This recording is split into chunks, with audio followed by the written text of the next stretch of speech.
Esperantoa pixka bat nolakoa den gero 15 minutuko ikastaratxo horretan aditza lagunduko dugu eta pixka bat ikusiko dugu, baina lehenik eta behin gustatuko litzaidake zuek alfabetoa ikustea.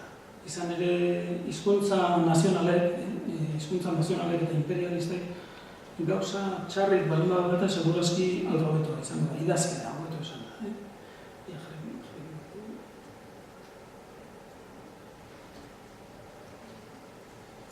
Badakizue ingelesezko hiztegi bat idazteko hiztegia 2 aldiz idatzi behar dela. Ez dakit inoiz esan dizueten hori, badakizue zergatik idatzi behar den hiztegia 2 aldiz, ingelesezko hiztegi bat egin ezkero. Hitza nola idazten den adierazteaz gain, hiztegi honek hitza nola auskatzen den ere adierazten dutelako. Orduan hitz bera 2 aldiz idatzita ekartzen dute. Hiztegiek daukaten beste desabantaila bat da, generoa eta maila gramatikala adierazi behar izaten da. Adibidez, euskaraz gizon txikia esaten badugu, kanpotar batek ezin du jakin adjetiboa zein den. Gizon da adjetiboa, txikia da adjetiboa, horrelako gauzak, ezta? Esperantoz markatuta datoz, gauza hori guztiak berez. Zergatik izen guztiak, esperantozko izen guztiak os bukatzen direlako. Zuek testu bat hartzen baduzue esperantoz jakin gabe, eta begiratzen baduzue eta os bukatzen diren hitz guztiak ikusten badituzue, jadanik badakizute izenak direla. Az bukatzen balin badira, adjetiboak dira. Ez bukatzen balin badira, adverbioak dira. Denak. Ez bukatzen diren hitz guztiak, adjetiboak dira.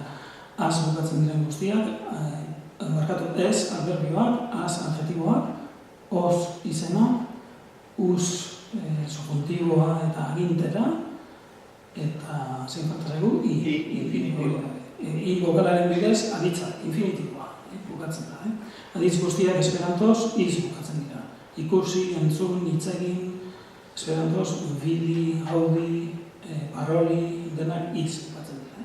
Hemen ikusten duzu esperantozko alfabetoa, maiuskulak ikusten dira hemen, letra larriak, txikiak ipiniko ditugu, hauetxek dira, eta berehala atentzioa ematen duena da, lehen Mirenek eta Anek komentatu duzuen bezala, badagoela asento, txapela esaten zaio.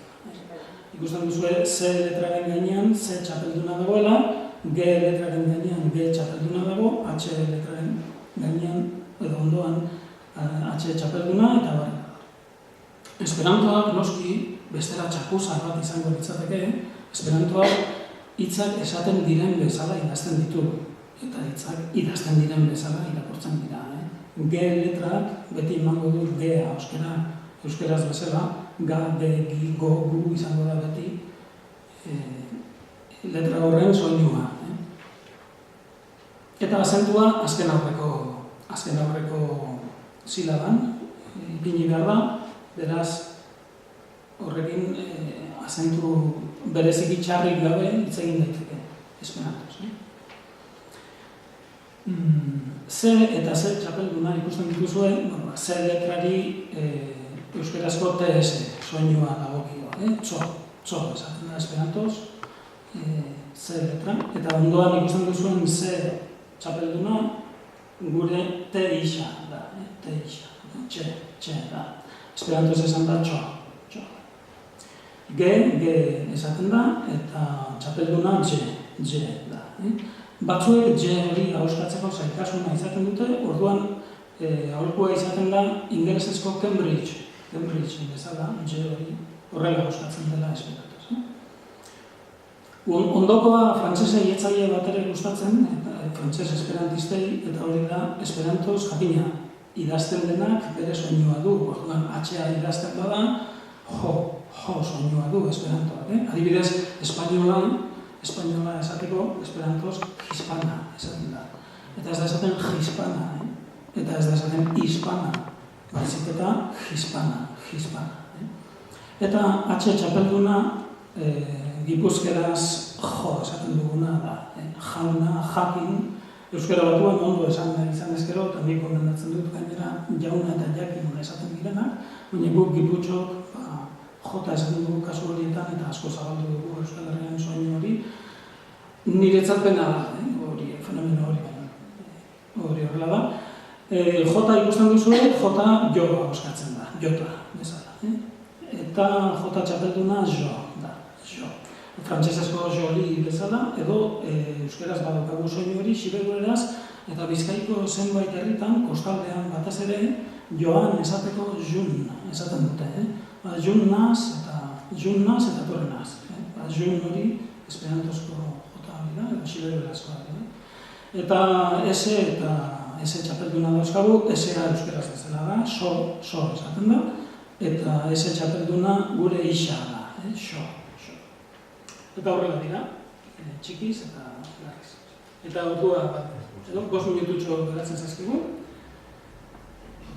Esperantoaren beste ezaugarri bat, eta hori oso beharrezkoa zen, zorionez Amenhofek buruan izan zuen, eta hori benetan txalogarria da, eta eskerrak egin zuen, egon dira nazioarteko hizkuntza neutralak egiteko beste alegin batzuk. Amenhofek bi gauza hon izan zituen kontuan, hau da, ahalik eta herri gehien izatea kontuan, esperantoa sortzerakoan, eta baita ere, garrantzitsuena ahalik eta herri gehien izatea kontuan. Eta orduan, esate baterako, esperantoz hitz egiten dugunean, esperantoz beti komeni da logikaz pentsatzea, ama hizkuntza alden neurrian ahaztea, hori oso zaila da, baina ama hizkuntzatik itzultzen badugu, erderatik euskerara itzultzean bezala ia beti gaizki esaten den bezala, esperantoz ere berdin gerta daiteke. Frantsesetik zuzenean itzuliko bagenu esperantora askotan gaizki esango genuke. Orduan egin behar dena da saiatu, badakit ezinezkoa dela, baina saiatu ama hizkuntzatik ez itzultzen eta logikaz pentsatzen. Esperantoa logikaz sortua delako. Eta ahalik eta modu sinpleenean esan gauzak. Eta horrela errazenean, normalean, erabilgarriena izaten da. Eta hori aholku gona da esperantoz hitz egiterakoan. Baina esaten dizuetan bezala, Amenhofek ideia hon bat izan zuen eta hori da, bera eslaviarra zan, jatorriz poloniarra izanik, hizkuntza eslaviarrek eragina dute esperantoan, baita ere, gehien bat latina du, oinarria esperantoak, baina hizkuntza eslaviarrek ere badute eragina. Eta orduan, adibidez, ez dakit, esate baterako liburua mahaiaren gainean dago, esaldi simple hori, liburua mahaiaren gainean dago. Esperantoz hori esan daiteke, euskaraz esaten dugun bezala. Liburua mahaiaren gainean dago, aditza aldatu beharko litzateke, esperantoz utzi daiteke aditza ondoren, euskaraz bezala, baina gomendatzen da hizkuntza indoeuroparretan bezala egitea, aurreratzea, baina bilaro martzen dira. Eta orduan, liburua mahaiaren gainean dago, la libro estas sur la tablo, izango litzateke. La libro estas sur la tablo. Baina munduan herri asko daude, erritmo hori ez da ramatenak, hitz egitean. Agizue hizkuntza bakoitzak, hizkuntza familia bakoitzak bere arnaz bideak dituela, eta arnaz bide horiek ez dira beti berdinak, egiturak berdinak ez dira. Orduan, arnaz edo egitura hori ez daukan herri batek esan dezake la libro ez da sortable. Asko sortzagoan, konturatzen bazarete, hiru hitzetara laburtu dugu. Esan daiteke la libro ez da sur la tablo, eta esan daiteke la libro ez da sortable. Sortable esaten badugu, jadanik ikusten duzu bat ipini dugula bukaeran, eta orduan adverbio bihurtu dugu. Orduan, liburuaren egoeraz ari gara. Eta nolabait esateko hori euskaratuz, izango litzateke liburua maigaineanki dago. Horrela ezin da itzuli euskerara, baina ideia hori da. Eta orduan, zer esan dizuet honekin, molde bateko hizkuntzetara egokitu daitekela, eta beste molde bateko hizkuntzetara egokitu daitekela, eta denek berdin ulertzen dutela eta arazoetan. Hori asko egiten da, eta literaturan nabari da, eta bat dira idazleak, euskeraren pausa nahi dutena, eta badaude beste batzuk batzera eta elkartzera jotzen dutenak, hitzak elkartzera. Ni etxera noa, ni iraz abiadomo esan daiteke, nahiko luze, baina baita ere esan daiteke ni jaimenigraz. Eta ni jaimenigraz, bi hitz bakarrik dira, eta hori ulertzen da, ni nire etxera noa esaten ari garela, berdin. Esperantista batek ez luke arazorik izango, ez bat eta ez bestea ulertzeko, bilak erraz eta lehenengoan.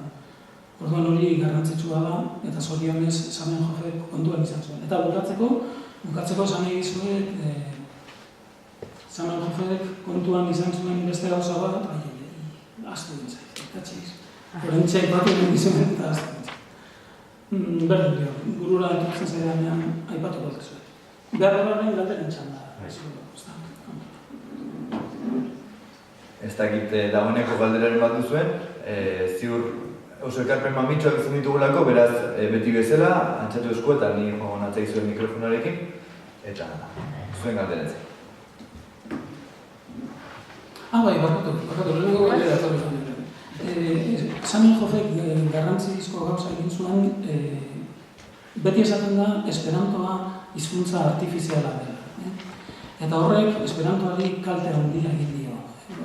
Hori edozein esperantistak gaiari buruz pixka bat pentsatu duen edozein esperantistak aitortuko dizuen esperantoaren uste hori. Esperantoa hizkuntza artifiziala da, beraz txarra izango da, beraz ezin da ona izan, eta bar, ezingo da poesiarik egin esperantoz artifiziala delako, eta bar.